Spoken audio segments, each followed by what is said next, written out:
හොඳයි. අද අපි කතා කරන්න යන්නේ ලංකාවේ සිනමාවට අලුත් හුස්මක් ගේන්න එන සිහින සරුංගල් චිත්‍රපටය ගැන.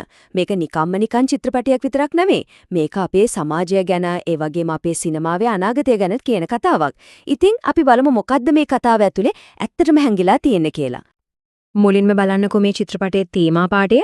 නොනසෙන දිරිය නිති ජය රන්දයි. ඇත්තටම මේ වචනේ ටික තමයි මුළු කතාවම හදවත වගේ. නොසැලෙන හිතක් බලාපොරොත්තුවක් දෙන කියන කතාවකදී මීට වඩා හොඳ පටන් ගැනීමක් තියෙනවද? හරි. එතකොට කවුද මේ කතාවේ ප්‍රධාන චරිතේ?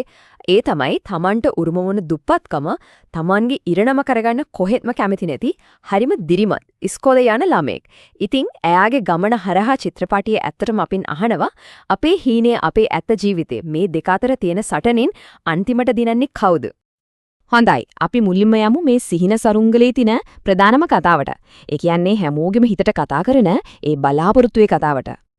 අපි හැමෝම අහලා කියන කතාවක්නේ හිතෙත් නම් පතු කුඩාද කියන එක. හැබැයි මේ චිත්‍රපටයේ ඒක ටිකක් අභියෝගයට ලක් කරගෝ.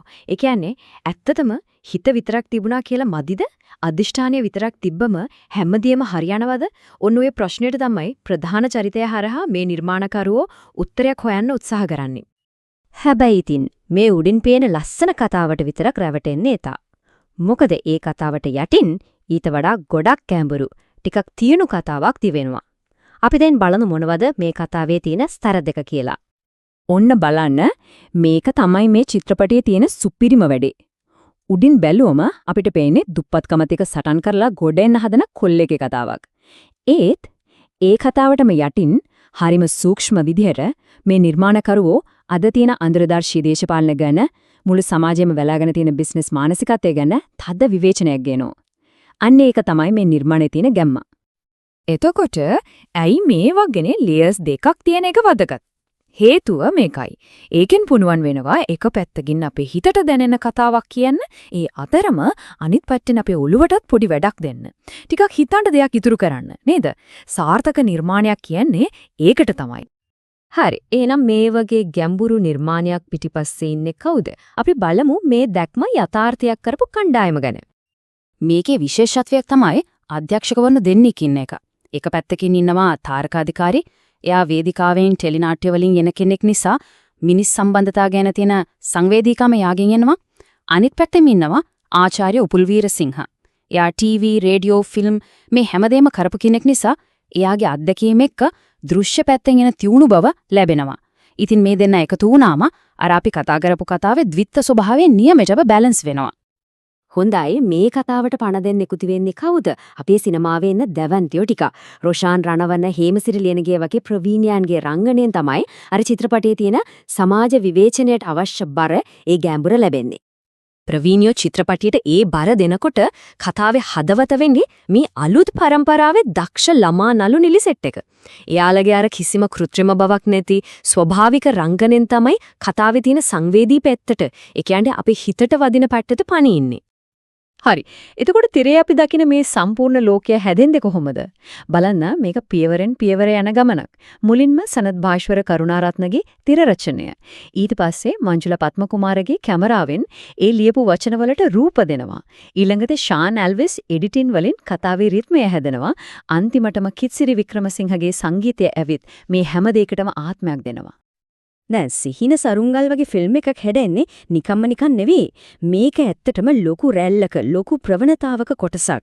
ඉතින් අපි දැන් පොඩ්ඩක් බලමු ලංකාවේ සිනමාවේ මේ වෙලාවේ සිද්ධ වෙන පුනර්ජීවනය, ඒ කියන්නේ අලුත් පිබිදීම ගැන. අපි දැක්කනේ මැත කාලේ ලංකාවේ සිනමාවට ආයෙත් නියම කාලයක් ඇවිල්ලා තේවා. හෝල් පිරෙන මිනිස්සු යනවා, ඒ කියන්නේ අපේ ප්‍රේක්ෂකයෝ ආයෙත් අපේම කතාවලට අපේම සිනමාවට ආදරය කරන්න පටන් අරන්. හරි. එතකොට ප්‍රශ්නේ තියෙන්නේ ඇයි එකපාරටම මෙහෙම වුනේ? මොකද්ද මේ අලුත් පිබිදීමට හේතුව?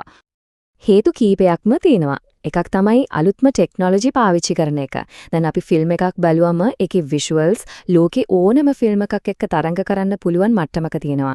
දෙවෙනි කාරණය නිකන්ම විනෝදයට විතරක් ෆිල්ම් හදන එකකින් එහාට ගිහින් අර්ථයක් තියෙන ගැඹුරු කතා තෝරගන්න එක.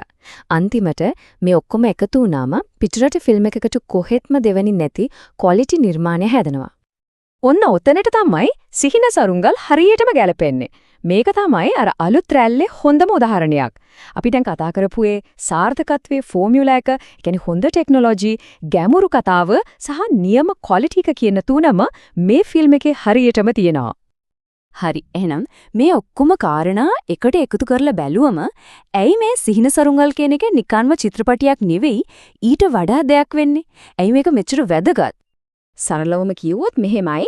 සිහින සරුංගල් කියන්නේ කෙනෙක්ගේ අදිෂ්ඨානය ගැන කියන ගමන් සමාජය ගැනත් විවේචනයක් කරන ඒ තුලින් ලංකාවේ සිනමාවේ අලුත් විශ්වාසයක් තියෙන යුගයක් පටන් ගන්නවා කියලා පෙන්වන නිර්මාණයක්. ඕක තමයි මතක තියාගන්න ඕන ප්‍රධානම දේ. ඒ කියන්නේ මේ ෆිල්ම් එක බලාපොරොත්තුවක් දෙන්නේ ඒකේ ඉන්න චරිතවලට විතරක්ම නෙවෙයි මුළු ලංකාවේ සිනමා කර්මාන්තයටම ෆිල්ම් හදන අයට ඒ වගේම තමයි ෆිල්ම් බලන ප්‍රේක්ෂකයන්ට අපේම කතා අපේම සිනමාවේ අනාගතය ගැන ලොකු බලාපොරොත්තුවක් මේකෙන් දෙනවා. ඉතින් අපි මේ කතා බහ ඉවර කරමු වැදගත් ප්‍රශ්නයකින්. හිතට වදින කතාවකුයි සමාජය ගැන හිතන්න පොළඹවන විවේචනයකුයි මේ දෙකේ එකතුව ලංකාවේ සිනමාවේ අනාගත සාර්ථකත්වයට තියෙන අලුත් බ්ලූප්‍රින්ට් එක ගැන නව සැලැස්ම වෙන්න පුළුවන්ද? ඔන්නේ ප්‍රශ්නෙත් එක්ක අපි අදට නවතිමු.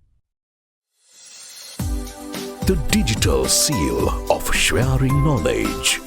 API Magazine.